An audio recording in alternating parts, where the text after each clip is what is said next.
My channel. जो मेरा आज का टॉपिक है, इसमें मैं आपको ऑप्शन ट्रेडिंग से रिलेटेड कुछ पॉइंट्स बताऊंगी।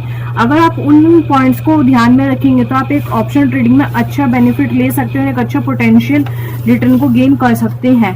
तो जैसे कि आज मैं आपको बताती हूँ, जैसे कि मैं आपको बताई दी थी कि बहुत सारे जो ट्रेडर्स हैं, रिटेलर्स हैं, वो फ्यूचर एंड ऑप्शंस में ट्रेड करते हैं और उनका जो प्रॉफिट और लॉस रहता है 9 टाइम्स तो वो लॉस में रहता है। सिर्फ 1 टाइम ऐसा होता है कि वो अपना पोटेंशियल रिटर्न को गेन कर पाते हैं, अदरवाइज वो 95% जो है वो लॉस बुक करते हैं। लॉस बुक करने का रीजन क्या होता है? कई बार वो चार्ट ट्रेडिंग अच्छे से नहीं कर पाते हैं या वो अपनी स्ट्रेटेजी पे अच्छा कॉन्फिडेंस नहीं हो पाता है, जिसकी वजह से वो लॉस बुक कर लेते हैं।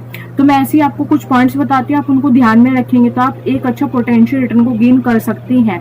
तो सबसे पहली बात तो ये होती है कि जो लॉस का रीजन होता है वो एक लालच होता है। जैसे कि सपोज आपके पास 10,000 का कैपिटल है, तो आप अपने माइंड में पहले से ही सोच लेते हो कि मैंने 10,000 का कैपिटल है तो मुझे उसके ऊपर 10,000 से 1,000 उसके ऊपर प्रॉफिट निकालना, 5,000 अर्न करना या उसका डबल ऐसा करना। ये चीज सिर्फ 1 या 2 बार पॉसिबल हो सकता है, बट हर टाइम ये चीज पॉसिबल नहीं हो सकता कि जो आपका कैपिटल है उसके ऊपर आपको 100% रिजल्ट 100% आपको गेन मिल जाए, ऐसा कभी नहीं हो सकता।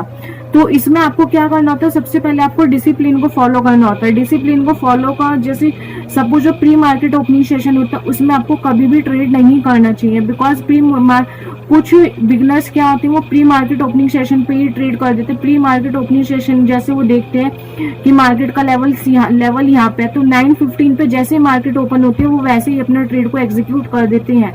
तो हमें कभी भी प्री मार्केट सेशन पे अपने ट्रेड को एग्जीक्यूट नहीं करना चाहिए, बिकॉज जब 9:15 मार्केट ओपन होती है, 9:15 to 9:30 मार्केट काफी वोलेटिलिटी होती है, बिकॉज जो BTST वाली पोजीशंस होते हैं लोग अपनी पोजीशन से एग्जिट होते हैं। कुछ लोग अपनी एकदम जो स्कैल्पर्स होते हैं वो न्यू पोजीशन बनाते हैं एट अ टाइम, वो उससे भी एग्जिट हो जाते हैं। तो ऐसे में जो बिगनर्स है वो अपनी पोजीशन को हैंडल नहीं कर पाता है, जिसकी वजह से वो लॉस को बुक कर देता है। हमें क्या करना चाहिए? हमें जो अपनी स्ट्रेटेजी को अच्छे से बैक टेस्ट करना चाहिए, स्ट्रेटेजी पे पेपर ट्रेड करना चाहिए। अगर हमारी स्ट्रेटेजी हमारी चार्ट पे बिल्कुल फिट बैठ रही है, सपोज हमारी स्ट्रेटेजी ने इंडिकेट किया है कि यहाँ पे हमें बाय करना चाहिए या सेल करना चाहिए, तो हमें जब ही अपने ट्रेड को एग्जीक्यूट करना चाहिए। अदरवाइज अगर हमारी स्ट्रेटेजी हमें नहीं बोलती कि हमें अपनी ट्रेड को एग्जीक्यूट करना है तो हमें नहीं करना चाहिए। हमें अपनी स्ट्रेटेजी को अच्छे से बैक टेस्ट करना चाहिए।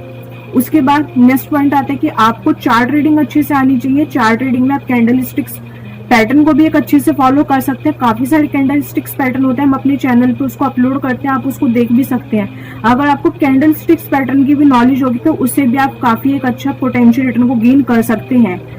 और हमें ऑप्शन ट्रेडिंग में सबसे बड़ी चीज होती है कि जो बिगनर्स होती है वो क्या करते हैं, उन्होंने एक ट्रेड ली, उसमें उन्होंने अपना पोटेंशियल रिटर्न को गेन किया, फिर वो सेकंड ट्रेड ले लेते हैं, फिर देन थर्ड ट्रेड ले लेते हैं। ऐसा हमें नहीं करना चाहिए। अगर हमें एक ट्रेड में पोटेंशियल रिटर्न बुक हो जाता है तो उसके बाद हमें अपने सिस्टम को क्लोज कर देना चाहिए, बिकॉज कई बार ऐसे केस में क्या होता है कि मॉर्निंग में तो हमें पोटेंशियल प्रॉफिट में आ जाते हैं, बट जब मार्केट क्लोज होते होते जो हमारा प्रॉफिट होता है, जो हमारा पोटेंशियल रिटर्न होता है, हम उसको भी लॉस में कन्वर्ट कर देते हैं और ऊपर से जो हमारा कैपिटल होता है हम उसमें से भी कुछ पार्ट मार्केट को दे देते हैं।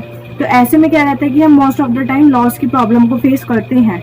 कभी भी हमें मल्टीपल ट्रेड नहीं लेना चाहिए। अभी मैंने आपको बताया अगर आपको एक ट्रेड में प्रॉफिट होता है आप अपना सिस्टम क्लोज करके अपने और काम पे भी ध्यान दे सकते हैं। एक चीज और होती है, जो बिगनर्स का माइंड होता है वो क्या करते हैं, ऑप्शन ट्रेडिंग को ऑप्शन ट्रेडिंग में क्या करते हैं, वो डेली ट्रेड करते हैं, चाहे मार्केट साइडवेज हो चाहे मोमेंटम हो। अगर मार्केट में मोमेंटम है तो आप ट्रेड ले सकते हो, बिकॉज उसमें आपका जो व्यू है वो एक अच्छा रहेगा, या तो बुलिश रहेगा या बियरिश। बस साइडवेज मार्केट में क्या रहता है, टाइम डिके सबसे ज्यादा होता है, जिसकी वजह से जो प्रीमियम होती है वो काफी ज्यादा गिरने लग जाती है और हमें लॉस बुक करना पड़ता है। तो हमें कभी भी साइडवेज मार्केट में ट्रेड नहीं लेना चाहिए और ना ही हमें ऑप्शंस में डेली ट्रेड करना चाहिए। अगर हमें ऑप्शंस में जिस दिन हमें मोमेंटम मिलता है हमें उसी दिन अपनी ऑप्शंस में ट्रेड को एग्जीक्यूट करना चाहिए। प्लस हमें स्टॉप लॉस और टारगेट के साथ भी काम करना चाहिए। सपोज मैंने कोई ट्रेड बाय की, मैंने कोई भी प्रीमियम बाय किया 5,000 की कॉस्ट में, तो मुझे अपना टारगेट और अपना स्टॉप लॉस जब भी सोचना होगा कि मैं इतना टारगेट ले सकती हूँ, मैं अपना स्टॉप लॉस उतना ले सकती हूँ। अगर मैंने सोचा कि मुझे स्टॉप लॉस 500 का लेना है और मेरी स्क्रीन पर मुझे 1000 का स्टॉप लॉस आ रहा है, तो हम माइंड में ये रहता है कि अभी रिकवरी देगा तो हम अपना जो कॉस्ट टू कॉस्ट उसको एग्जिट कर देंगे। बट कई बार क्या होता है, मार्केट वहां से बैक बाउंस नहीं करता है और वो उसी ट्रेंड में चला जाता है। जो मेरा 1000 का लॉस था वो मुझे 2000 का लॉस शो होने लग जाता है, फिर मैं उसको बुक करने लग जाती हूँ। तो हमें कभी भी ऐसा नहीं करना चाहिए। हमें अपने लॉस और अपने टारगेट को बहुत ही अपने जो कैपिटल होती है उसके अकॉर्डिंग हमें सोच के ट्रेड करना चाहिए। अगर आप ऑप्शन ट्रेडिंग में इन कुछ पॉइंट्स को ध्यान रखोगे तो आप एक अच्छा पोटेंशियल रिटर्न को गेन कर सकते हो। Thanks for watching. ये वीडियो सिर्फ एक एजुकेशनल पर्पस के लिए, हम अपने चैनल पे ऐसे एक एजुकेशनल वीडियोस अपलोड करते रहते हैं। अगर आपको वीडियो पसंद आती है आप वीडियो को लाइक कीजिए, चैनल को सब्सक्राइब कीजिए।